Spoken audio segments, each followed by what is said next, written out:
అందరికీ నమస్కారం.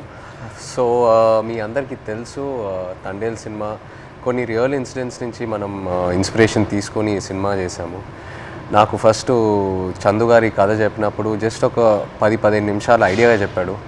ఆ తర్వాత నేను శ్రీకాకుళంకి వెళ్ళి మత్స్యలేశంకి వెళ్ళి 22 మంది ఎవరైతే ఉన్నారో మత్స్యకారాలు వాళ్ళ నుంచి ఈ ఇన్సిడెంట్స్ బేస్ చేసుకొని సినిమా తీసామో వాళ్ళని వెళ్ళి కలవటం జరిగింది.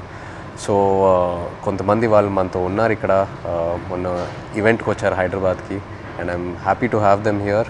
సో వాళ్ళతో మాట్లాడి ఇంకా కొన్ని విషయాలు తెలుసుకుందాం. Hello, hi.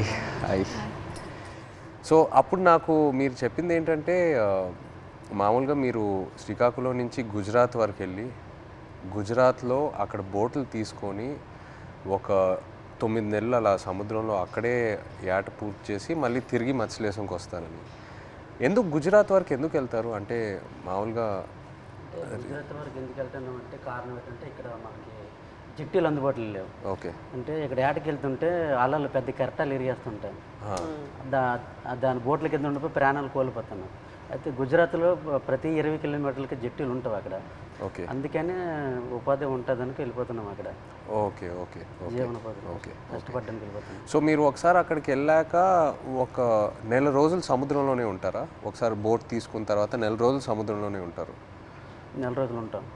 లేకపోతే మీకు కంప్లీట్గా బోట్ డెక్ ఫుల్ అయిన తర్వాత తిరిగి వస్తారా? అది సముద్రంలో ఏటకి వెళ్తాం.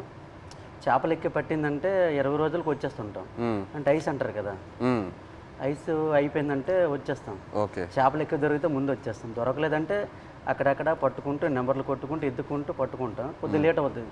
చేపలు దొరికామంటే హ్యాంగ్ వచ్చేస్తుంది జట్టి. ఓకే. అండ్ మీరు అక్కడ సముద్రంలో ఉన్నప్పుడు సెల్ ఫోన్ కనెక్షను, ఇంటితో మాట్లాడాలనుకున్నా, పిల్లలతో మాట్లాడాలనుకున్నా అలాంటి అవ్వదు. ఏ కనెక్షన్ ఉండదు? అవ్వదు. దగ్గరలో అవ్వద్దు. అంటే గుజరాత్ వేరే వాళ్ళు ఉంది కదా పోలవరం దగ్గర, దాని నెంబర్ కొడతాం. ఒక 200 కిలోమీటర్లు ఉందనుకో, ఆ స్టీరింగ్ పట్టుకుంటూ వస్తాం. దగ్గరలో ఒక 20-30 కిలోమీటర్లు టవర్ వస్తుంది మాకు. అప్పుడు పైన స్లాబ్ మీదకి వెళ్ళడం, చూడడం, టవర్ రావడం, మాట్లాడడం. ఒక్కొక్కసారి కట్ అయిపోద్ది, 2 ముక్కలు మాట్లాడడం, మళ్ళీ చేయడం, అలా ప్రయత్నిస్తుంటాం. అలాగా. ఓకే. బాగున్నారా? చాలా బాధ.